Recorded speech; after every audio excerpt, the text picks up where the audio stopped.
Selamat pagi Bapak Ibu dan Saudara. Selamat pagi. Pagi ini kita akan sama-sama memuji Tuhan. Kita mau datang kepada Tuhan dan menyembah Tuhan. Saya undang Bapak Ibu semua untuk bangkit berdiri. Kita akan nyanyikan pujian ini sama-sama.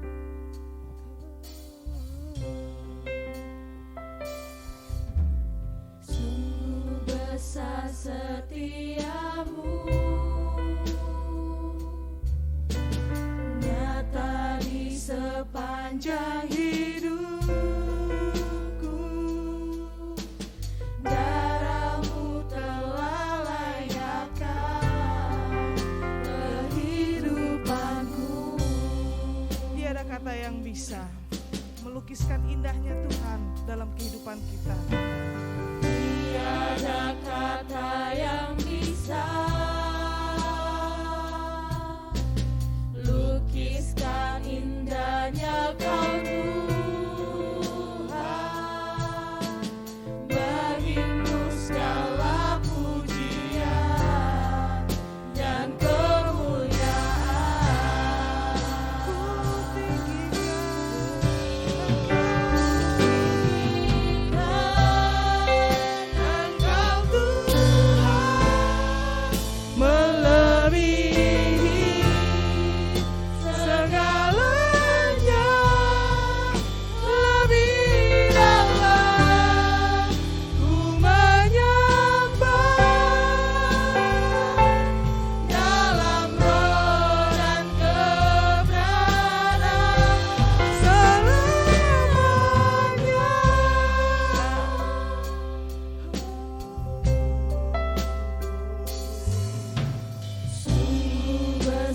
setiamu,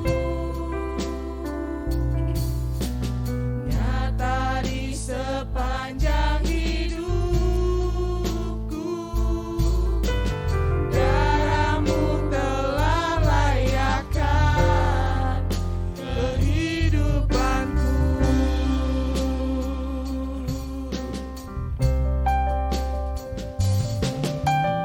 Tiada kata yang bisa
Pertolongan kami datang dari Tuhan yang telah menjadikan langit dan bumi.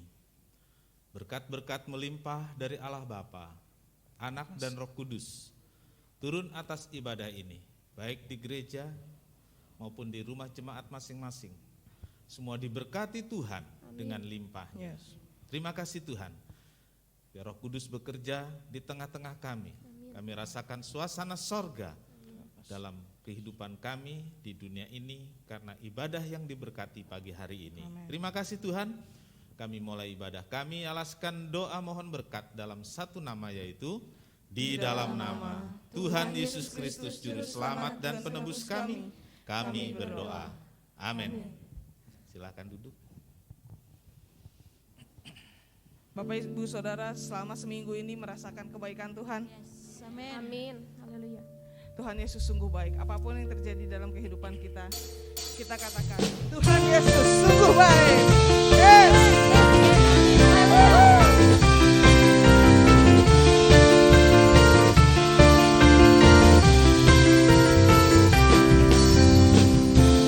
Bukti karya-Mu nyata dari hari ke hari. Besar cinta-Mu nyata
mempersiapkan diri kita untuk masuk dalam firman Tuhan.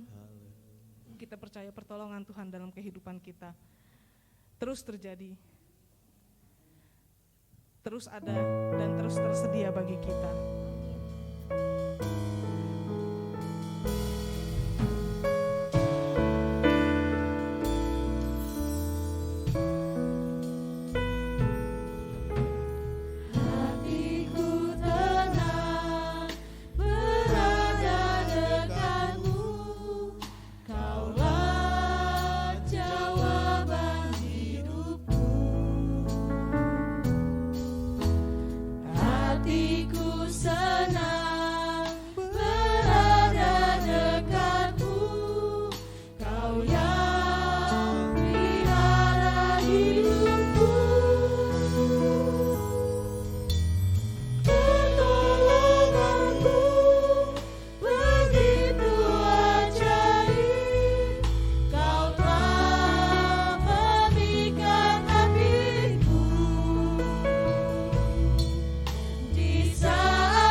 Sama-sama.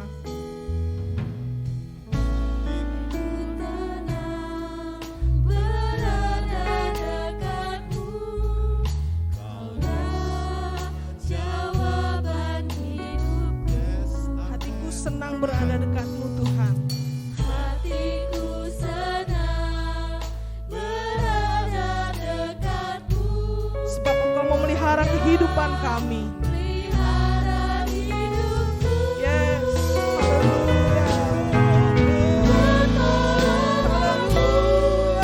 Begitu ajaib, Kau telah mengikat hatiku.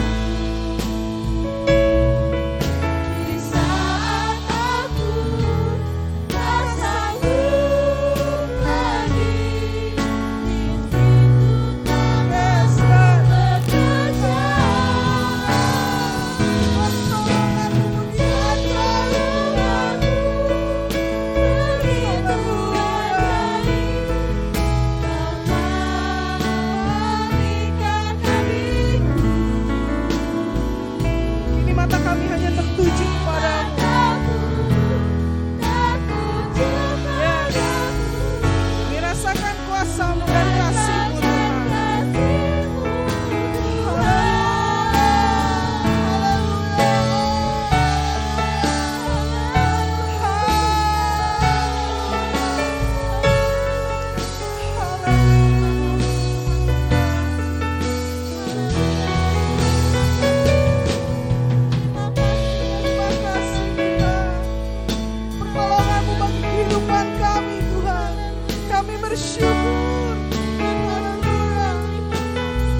Terima kasih Tuhan.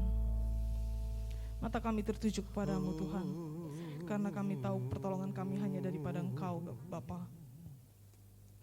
Terima kasih Tuhan karena Engkau telah menolong kehidupan kami. Sejauh ini Tuhan telah menolong kehidupan kami. Dan kami yakin, kami percaya Tuhan akan menolong kehidupan kami selanjutnya.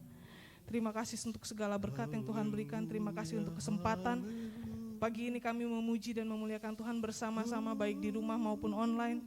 Tuhan memberikan kami hati yang cinta kepada Tuhan, sehingga kami dapat memuliakan Tuhan dalam kehidupan kami. Kami akan mendengarkan firman Tuhan. Biarkan hati kami terbuka dan biarkan kami bisa menikmati firman Tuhan. Baik itu menegur kami, memotivasi kami dan menginspirasi kami. Kami terima dengan hati yang terbuka. Bapak berikan perkataan yang dari Tuhan pada hamba-Mu yang akan membawakan firman-Mu, sehingga firman-Mu dapat disampaikan dan itu hanya dari Engkau. Terima kasih Tuhan, terima kasih. Kami siap untuk mendengarkan firman Tuhan. Di dalam nama Tuhan Yesus kami sudah berdoa. Amin. Silakan duduk, firman Tuhan akan dibawakan oleh Bapak Gembala Pendeta Dr. Martin Stefanus. Selamat mendengarkan firman Tuhan. Terima kasih. Bapak Ibu Saudara, selamat pagi.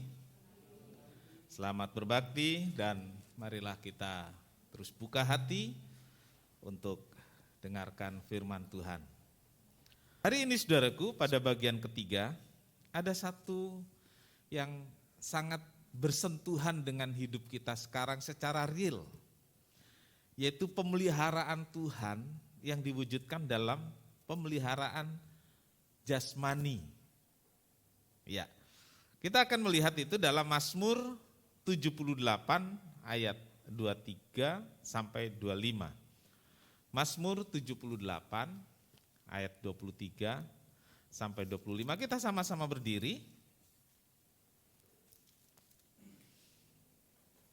Ya, saya ajak saudara-saudara membaca ayat ini sama-sama ya.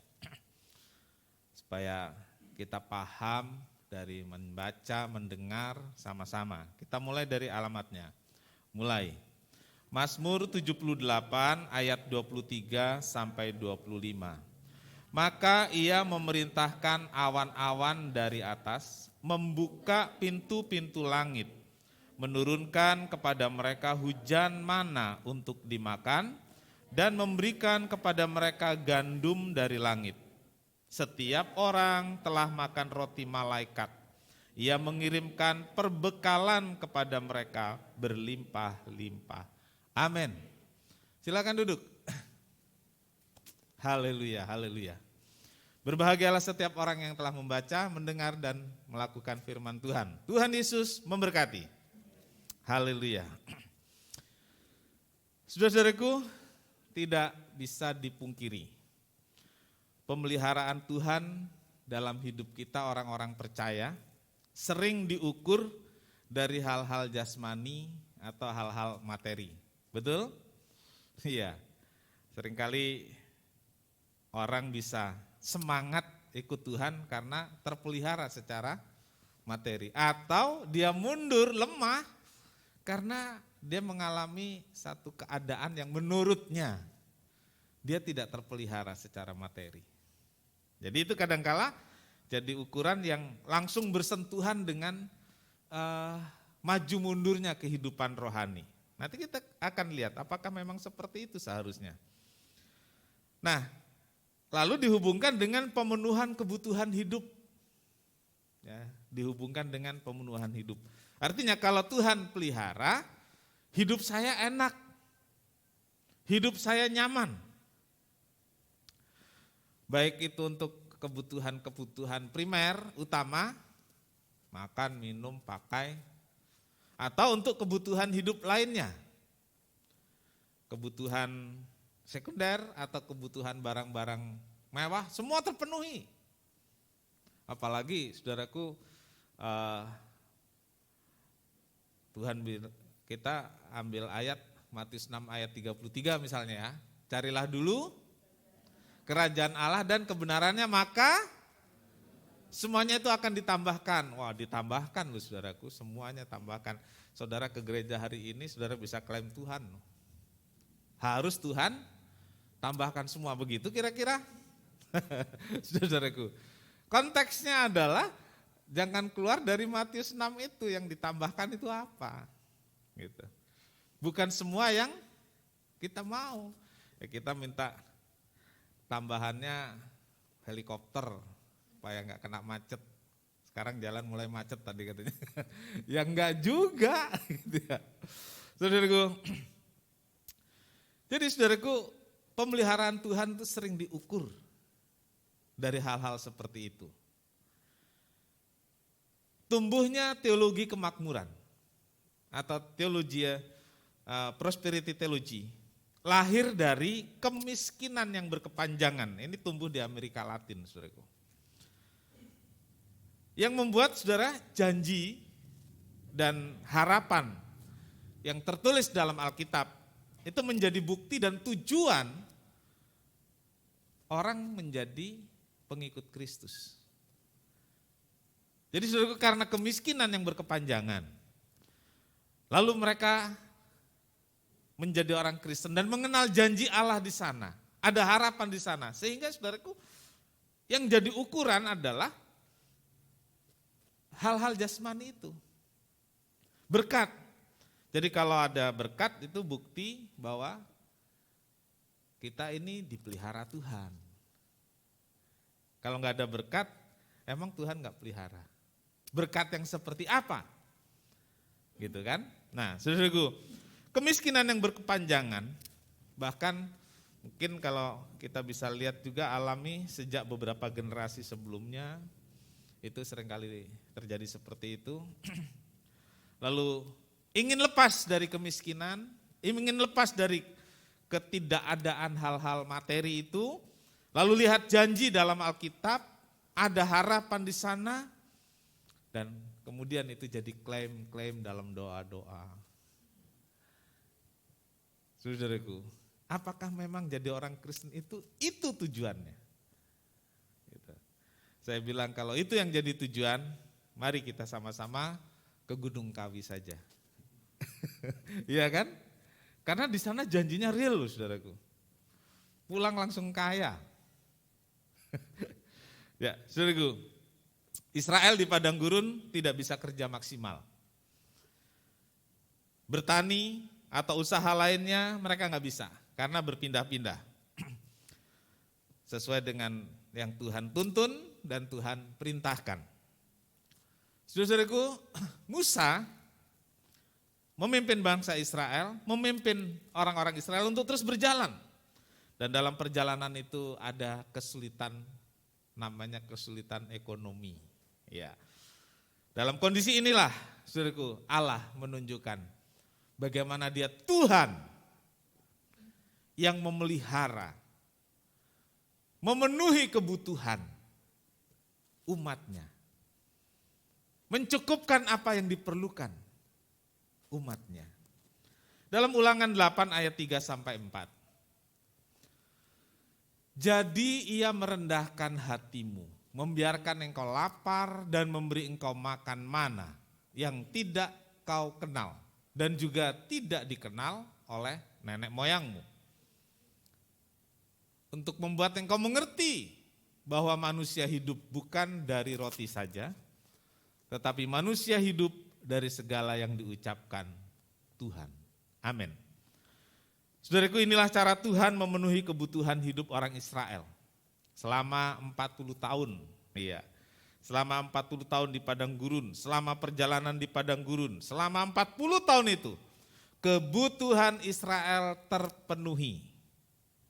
Saya ulangi lagi, selama 40 tahun keperluan atau kebutuhan orang Israel terpenuhi.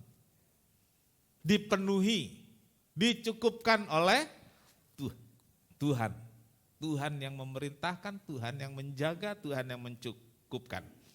Mana itu menjadi makanan pokok. Nah, ini saudaraku.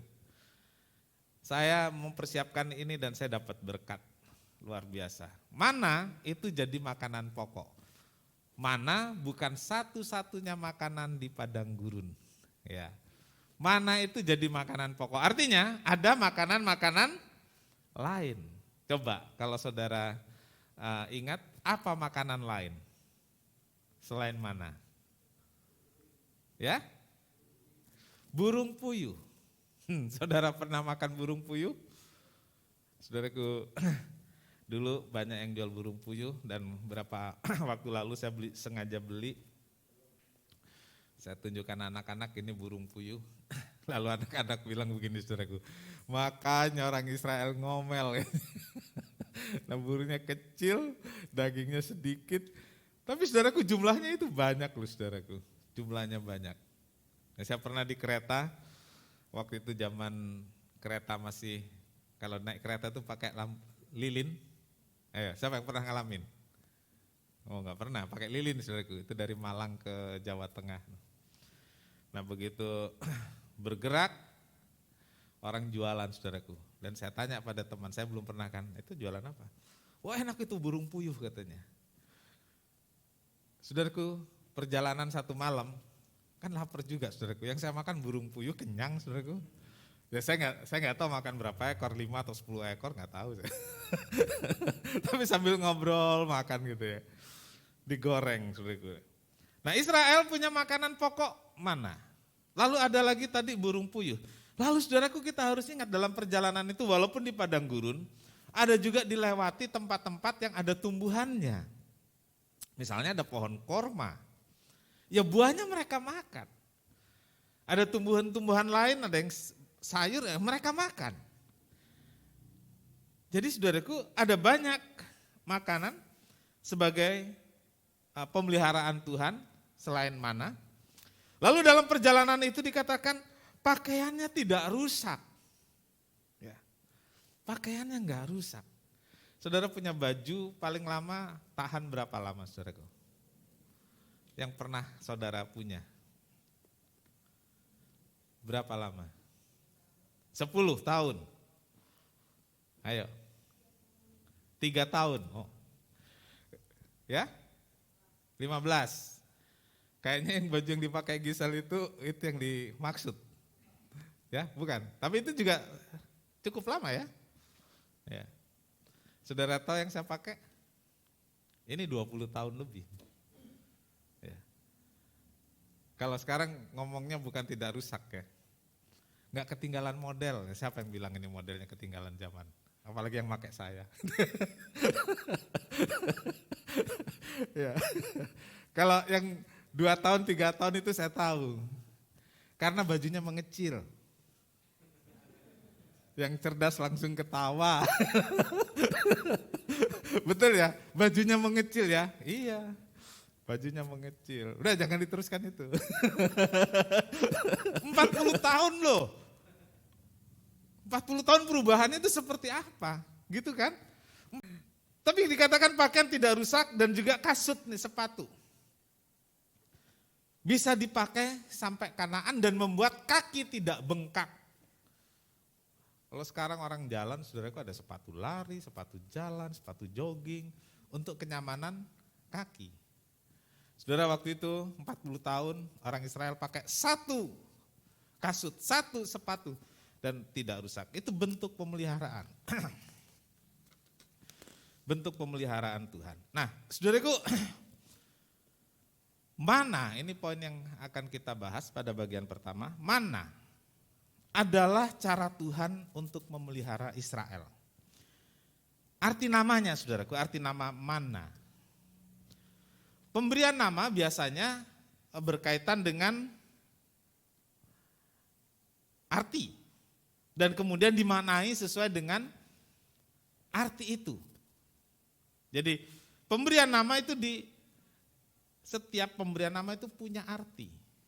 Lalu dari arti itu orang terus memaknai terus menerus dengan sesuai dengan nama tersebut. Keluaran 16 ayat 14 sampai 15. Ketika embun itu telah menguap, tampaklah pada permukaan padang gurun sesuatu yang halus, sesuatu yang seperti sisik, halus seperti embun beku di bumi. Ketika orang Israel melihatnya, berkatalah mereka seorang kepada yang lain, apakah ini? Sebab mereka tidak tahu apa itu. Musa berkata kepada mereka, inilah roti yang diberikan Tuhan kepadamu menjadi makananmu. Tentang mana, itulah yang disampaikan oleh Musa. Ini dari Tuhan untuk makananmu. Orang Israel tanya, apa ini? Gitu dalam bahasa Ibrani, manhu. Lalu diterjemahkan ke dalam tulisan-tulisan Alkitab itu manna. Manna. Artinya apa? Saudara tahu artinya apa? Apa itu? Gitu loh saudaraku. Apa itu? Karena mereka nggak tahu, jadi menyebut apa itu. Tapi saudaraku, Daud punya cerita lain tentang ini saudaraku. Dalam Mazmur yang kita baca tadi, Mazmur 78 ayat 23 sampai 25 tadi kita sudah baca. Daud menyebutnya saudaraku dengan beberapa sebutan. Ya, ini disebutkan, maka ia memerintahkan awan dari atas membuka pintu-pintu langit. Terus menurunkan kepada mereka hujan mana untuk dimakan dan memberi kepada mereka gandum dari langit, atau ada terjemahan biji-bijian dari langit. Jadi saudara-saudaraku, saya lanjutkan, setiap orang telah makan roti malaikat. Disebut apa saudaraku? Roti malaikat yang mengirimkan perbekalan kepada mereka berlimpah-limpah. Saudaraku, jadi ada beberapa yang disebut oleh Daud tentang mana? Gandum dari langit atau biji-bijian dari langit. Disebut juga roti malaikat. Lalu Daud pernah menyebut juga roti dari sorga. Dalam perjanjian baru diartikan roti dari sorga itu adalah Tuhan Yesus. Saya tidak sedang berbicara tentang itu. Saya bicara tentang mana untuk pemeliharaan sekarang. Orang Israel dan kita sekarang. Jadi saudaraku, gandum dari langit, biji-bijian dari langit, roti malaikat, roti dari sorga. Apa sih yang dimaksud Daud? Saudaraku, kalau ada sesuatu yang luar biasa yang kita sendiri tidak bisa lakukan, lalu itu terjadi dan menyenangkan kita. Luar biasa, ada sebutan-sebutan yang membuat itu menjadi satu ungkapan yang besar. Misalnya, waktu kita kecelakaan, mobil kita ringsek habis dan kita keluar dari mobil tanpa luka sedikit. Lalu kita bilang apa? Puji Tuhan, Tuhan kirim malaikatnya menjaga saya. Saudara pernah dengar orang ngomong seperti itu? Ungkapan tentang betapa hebat dan besarnya pertolongan itu. Ketika kita sakit, dokter analisa semua keadaan gak baik dan kita sembuh. Ya, kita akan berkata, puji Tuhan, Tuhan luar biasa. Dia dokter di atas segala dokter. Ada dokter dari sorga yang menyembuhkan saya. Begitu? Saudara pernah dengar orang ngomong seperti itu? Bahkan mungkin kita sendiri pernah mengungkapkan. Artinya saudaraku, sebutan tersebut menggambarkan bahwa inilah makanan yang roti sorga, roti malaikat, bijian-bijian dari sorga atau dari langit. Inilah makanan yang membuat mereka tertolong dari Tuhan. Inilah yang makanan yang membuat mereka bisa bertahan di padang gurun dan bisa mencapai tanah Kanaan. Saudaraku, menggambarkan betapa dahsyatnya, hebatnya Tuhan menolong dengan memberikan roti yang disebut roti malaikat. Jadi dalam judul tadi, mana itu roti malaikat. Saya bilang roti malaikat. Ini sepertinya udah ada yang berpikir mau produksi roti, dia kasih nama nih roti malaikat. Biar kayak mana gitu ya. Nah sekarang kita lihat saudaraku, ada 3 hal di sini. Kita lihat rupa dan rasa. Kadang-kadang rupa itu membuat kita menarik karena yakin kalau rupanya bagus, bentuknya bagus, rasanya enak kan gitu ya. Itu sebabnya makanan tuh dihias-hias supaya orang tertarik. Rupanya bagus, rasanya enak. Tapi ada juga rupanya bagus, rasanya zong. Gitu ya. Nah, kita perlu sedikit mengenali seperti apakah yang disebut mana itu. Agar kita setidaknya mempunyai gambaran tentang apa yang dimakan oleh orang Israel pada masa itu. Tadi kita baca Keluaran 16 ayat 14 sudah kita baca tadi. Ya, waktu embun itu menguap, tampaklah di permukaan padang gurun satu yang halus, satu yang bersisik. Halus seperti embun beku. Nah, jadi bentuknya itu saudaraku putih bulat, ya, putih bulat, gedenya sebesar biji ketumbar. Ini kalau saudara pernah lihat enggak, kalau pagi-pagi ada embun di ujung daun. Ya, ada embun di ujung daun gitu ya. Nah, kira-kira seperti itu, saya punya gambaran seperti itu di kepala saya ya. Karena disebut gede, enggak gede amat ya, biji ketumbar, kecil kan. Jadi itu bentuknya. Nah, dalam Keluaran 16 ayat 31 dikatakan, ini saudaraku, seperti ketumbar dan rasanya seperti rasa kue madu. Saudara pernah mencicipi madu? Minum madu? Ada yang gak doyan ya? Ya, ada yang gak doyan. Jadi rasa madu itu pahit. Gak ada yang protes lagi. Rasa madu itu manis. Ya, manis. Saudara-saudaraku, rupanya saudaraku, mana itu tidak langsung dimakan. Karena selama ini kita pikir mana itu diambil terus makan gitu ya. Kita lihat Bilangan 11 ayat 8. Bilangan 11 ayat 8. Bangsa itu berlari kian kemari untuk memungutnya, lalu menggilingnya dengan batu, kilangan, atau menumbuknya dalam lumpang. Mereka memasaknya, ya perhatikan ini, mereka memasaknya dalam periuk dan membuatnya seperti roti bundar. Rasanya seperti rasa penganan yang digoreng. Nah, sekarang dengan baca ini, saudara punya gambaran seperti apa diolah oleh orang Israel? Coba, ayo. Ya, bakwan. Wah, asik. Ayo, apa?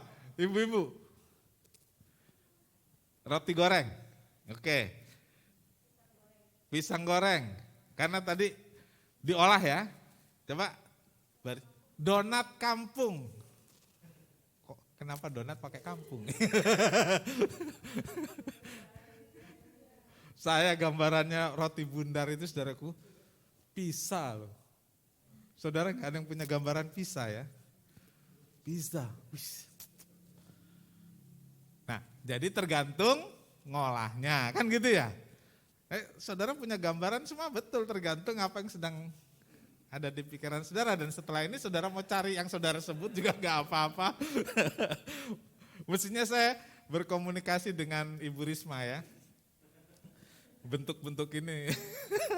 Lain kali kita sediakan properti. Nah, jadi saudaraku, rasanya seperti gorengan itu menurut saya ya. Tadi bakwan ya. Rasanya seperti gorengan, pisang goreng, donat kampung, roti goreng, apa? Odading. Jadi tergantung bagaimana orang Israel itu ngolahnya. Nah, lalu saya mendapat masukan dari dulu itu rasanya tawar. Mungkin saudaraku tawar kalau langsung dimakan, tapi tadi juga dikatakan seperti madu rasanya. Apa itu yang sudah diolah? Menurut beberapa orang, kenapa orang Israel mengeluh? Karena gak enak, rasanya tawar. Kasihan amat ya 40 tahun harus makan yang gak disukai gitu ya. Tuhan juga ngerti kali kesukaan saya ya. Jadi diolah. Kita punya sama-sama bahan, tergantung kita ngolahnya. Saya punya pare, Pak Ketut punya pare. Kita olah. Nah, belum tentu rasanya sama gitu. Yang punya saya itu masih pahit gitu, yang punya Pak Ketut nggak tahu diapain, rasanya manis seperti madu gitu. Bisa aja ya? Bisa. Itu tergantung olahnya. Nah, saudaraku, tergantung olahnya. Rupa, rasa seperti tadi yang sudah diceritakan. Lalu ketersediaannya cukup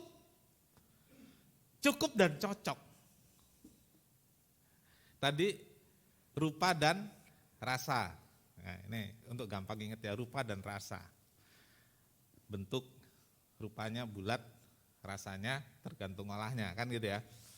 Lalu cukup dan cocok. Cukup artinya semua orang Israel kebagian, tidak ada yang tidak kebagian, tidak ada yang kekurangan, semua kebagian. Nah, cocok artinya semua bisa makan dan doyan. Gitu ya. Jadi tergantung olahnya tadi sebenarnya. Tepung, kalau itu tepung kan digiling dulu ya. Nah, tepung itu kan bagaimana kita ngolahnya sehingga bisa cocok untuk lidah masing-masing. Jadi sebenarnya saudaraku, mana itu cukup, jumlahnya cukup banyak, tersedia buat semua orang Israel, tidak ada yang kekurangan dan rasanya cocok untuk semua orang Israel dan memenuhi kebutuhan karena Tuhan tahu ini perjalanan panjang saudaraku ya, durasinya panjang, memenuhi kebutuhan gizi, vitamin dan protein. Nah, ini medisnya itu seperti itu saudaraku ya. Jadi saudaraku, Tuhan tahu kebutuhan Israel dengan durasi perjalanan yang panjang dan melelahkan itu, makanya mana dirancang untuk memenuhi kebutuhan tadi. Kebutuhan gizi, vitamin dan protein. Mana itu jadi supply dan juga doping orang Israel selama 40 tahun. Saudara, enggak pernah direvisi. Oh, ini kurang gini, produksinya diperbaharui gitu ya. Enggak, saudaraku.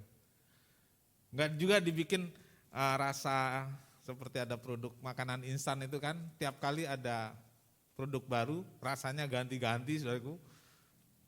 Enggak pernah ada revisi sampai tahun terakhir dan sampai mereka masuk tanah Kanaan. Jadi saudaraku, selain cukup dan cocok, ini ada kalimat yang saya ingin sampaikan saudaraku, untuk makanan. Itu seringkali yang jadi persoalan adalah selera. Betul? Selera.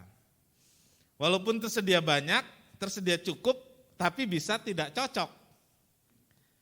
Ini pengalaman ibu-ibu atau pengalaman bapak-bapak dan anak nih. Jadi tersedia di rumah. Betul ya? Tapi karena enggak selera, enggak cocok, dia enggak mau. Jadi sebenarnya yang menyulitkan itu ketersediaannya atau seleranya? Sepaham? Sepaham ya. Tapi bukankah kita di rumah seperti orang Israel juga? Gitu ya. Karena selera yang berbeda, walaupun tersedia di rumah, tetap pergi keluar untuk cari yang cocok. Gitu, saudaraku. Walaupun tersedia banyak, tersedia cukup di rumah, tetapi karena tidak selera, tidak cocok, akhirnya ngomel. Terjadilah pertempuran dahsyat di rumah hanya karena gara-gara lauk.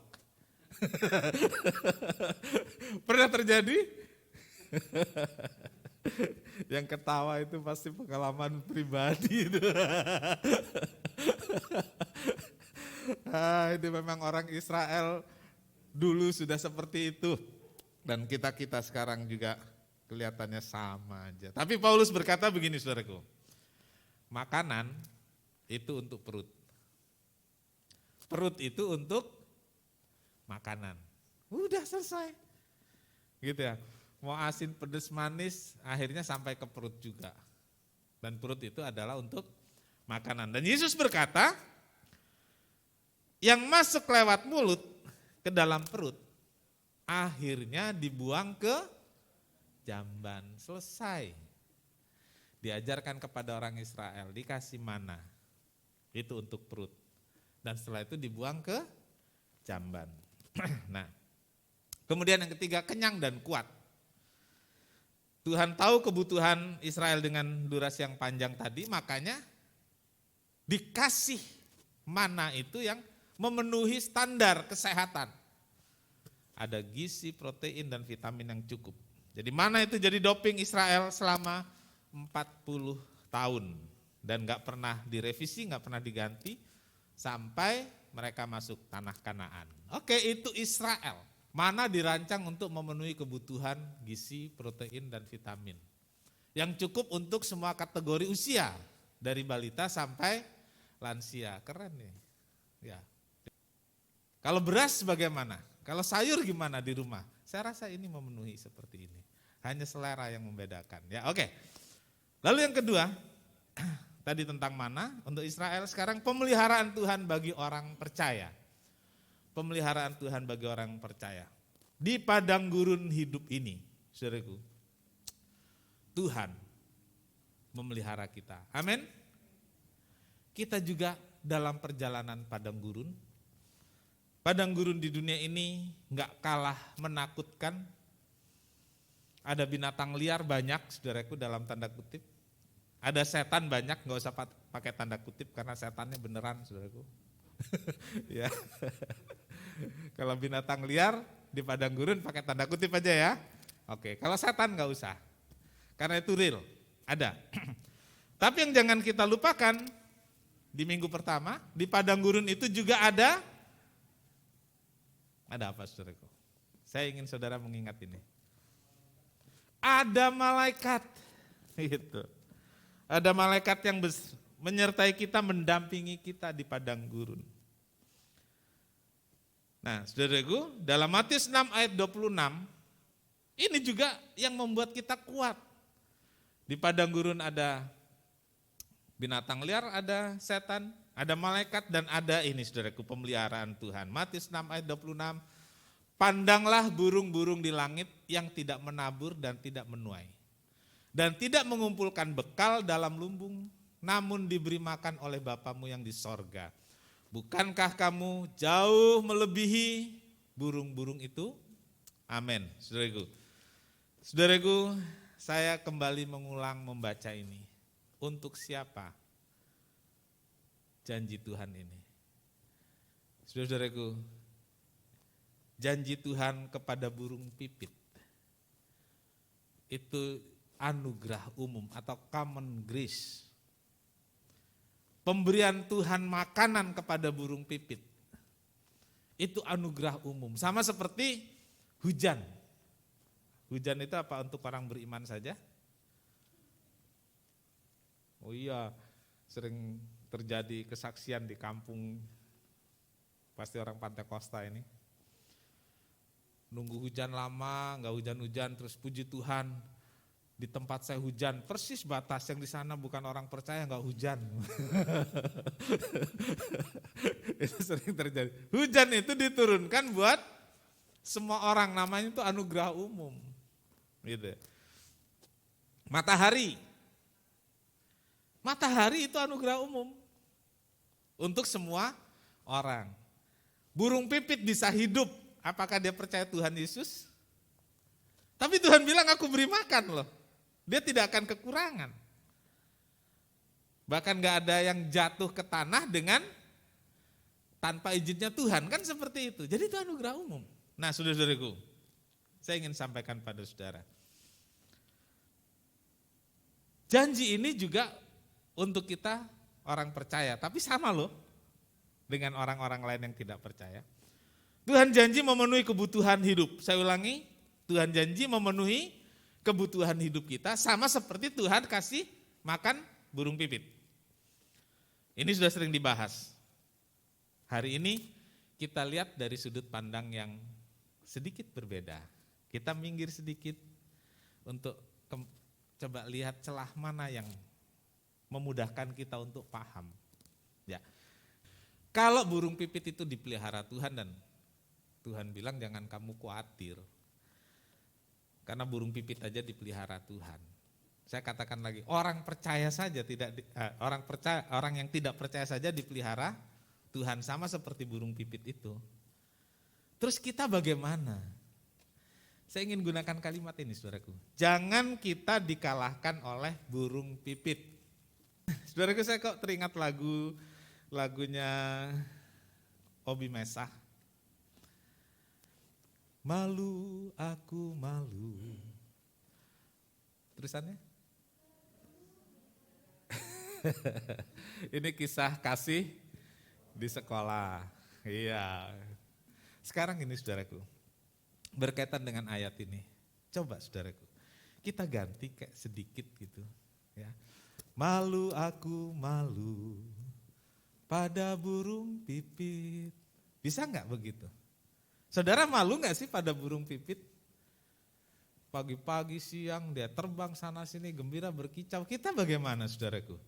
Hanya karena mikirin hidup yang sebenarnya sudah pasti Tuhan pelihara, kita nggak bisa riang gembira seperti burung pipit itu. Coba nanti kalau saudara gelisah, saudara merasa keperluannya kok nggak keinginan ya, nggak tercukupi, saudara nyanyi aja sendiri gitu saudaraku. Malu aku malu, apalagi burung pipitnya pas terbang, malu saya gitu ya. Malu aku malu pada burung pipit yang terbang di halaman. Menatapku curiga, ngapa kamu khawatir gitu loh saudaraku. Iya, oke. Jadi saudaraku, burung pipit tuh gak khawatir tentang hidupnya. Dan Tuhan bilang dia dipelihara. Nah itu yang pertama, jangan dikalahkan oleh burung pipit. Yang kedua, jangan sibuk untuk hal-hal yang sudah pasti diberikan oleh Tuhan. Makan, minum, pakai, itu mana yang sudah dirancang oleh Tuhan bahwa tiap hari kita diberi. Ya, mana? Itu Israel tiap pagi dapat. Sama sebenarnya kita semua. Tapi kenapa saudaraku kita sibuk untuk hal-hal yang udah pasti diberikan. Kita khawatir untuk hal-hal yang udah pasti diberikan. Mulai hari ini saudaraku, jangan kita sibuk untuk hal-hal yang sudah pasti diberikan. Tuhan udah pasti kasih kok. Saudaraku, saudara kerja, saudara dapat gaji. Setiap tanggal tertentu saudara gajian, betul? Masa saudara pikir begini, nanti kalau saya nggak digaji gimana? Saudara pernah begitu? Enggak kan? Kalau saudara kerja, saudara yakin tanggal sekian saudara dapat gaji. Iya. Kecuali saudara nggak kerja. Jadi saudaraku, kan udah pasti, ngapain kita khawatir, ngapain kita sibuk untuk hal-hal yang sudah pasti diberikan oleh Tuhan. Yang ketiga saudaraku di poin ini, jangan panik dengan keberlangsungan hidup. Karena hidup kita sangat berharga, jauh lebih berharga dari burung pipit. Iya. Jangan khawatir dengan keberlangsungan hidup kita semua, hidup saya, hidup saudara. Karena hidup saya dan saudara berharga di mata Tuhan, jauh lebih berharga dari burung pipit. Kiranya Tuhan menolong kita semua untuk tetap kuat, berjalan di padang gurun ini bersama Tuhan, tidak khawatir tentang kebutuhan hidup kita, karena Tuhan pelihara kita. Yang membuat kita takut, yang membuat kita pusing adalah gaya hidup. Betul? Kalau saudara sulit memahami, yang membuat kita pusing adalah biaya pamer. Betul? Biaya jaim, biaya gaya. Tapi untuk kebutuhan hidup saudaraku, malu aku malu pada burung pipit. Mereka begitu riang gembira karena yakin dipelihara Tuhan. Amin, Tuhan Yesus memberkati. Kita sama-sama berdiri. Kita semua sama seperti orang Israel sedang dalam perjalanan di padang gurun yang gersang, di padang gurun yang tandus, penuh bahaya. Ada banyak musim yang akan kita lalui, tetapi Tuhan pelihara kita. Dia beri mana, Dia kirimkan pemeliharaan. Yes. Semusim berlalu,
kasih untuk firman-Mu.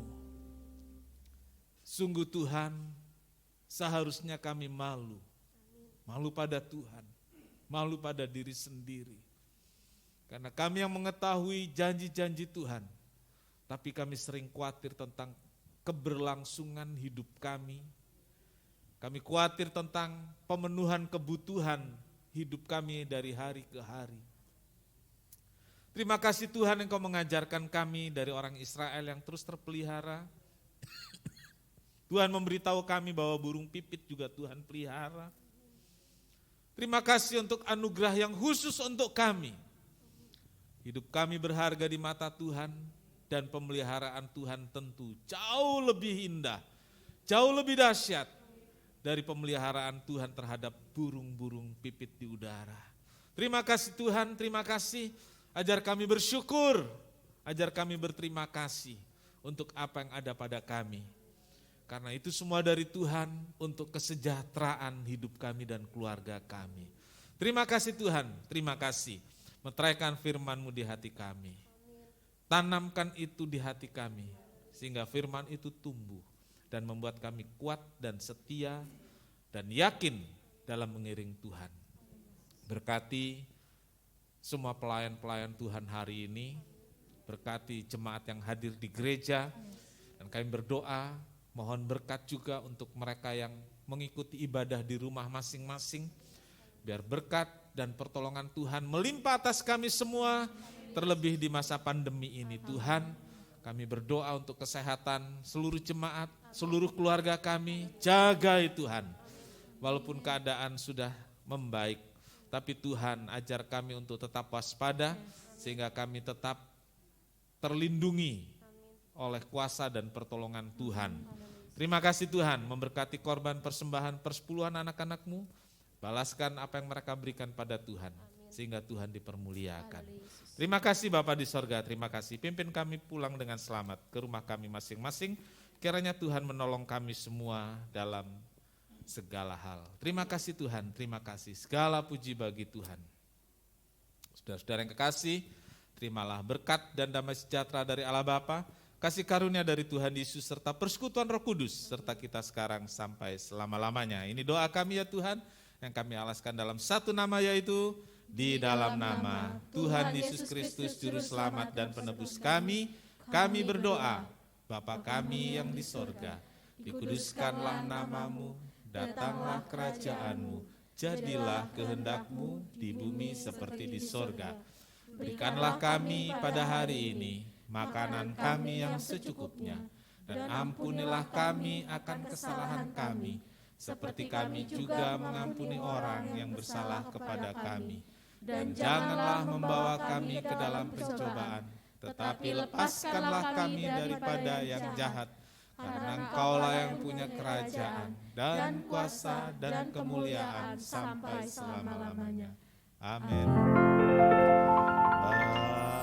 Bapa, terima kasih. Bapa, terima kasih. Bapa di dalam surga, ku berterima kasih.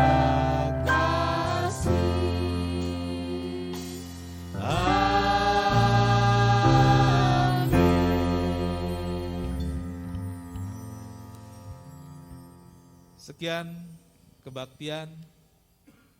Selamat pulang, menikmati hari ini bersama Tuhan. Tuhan Yesus memberkati.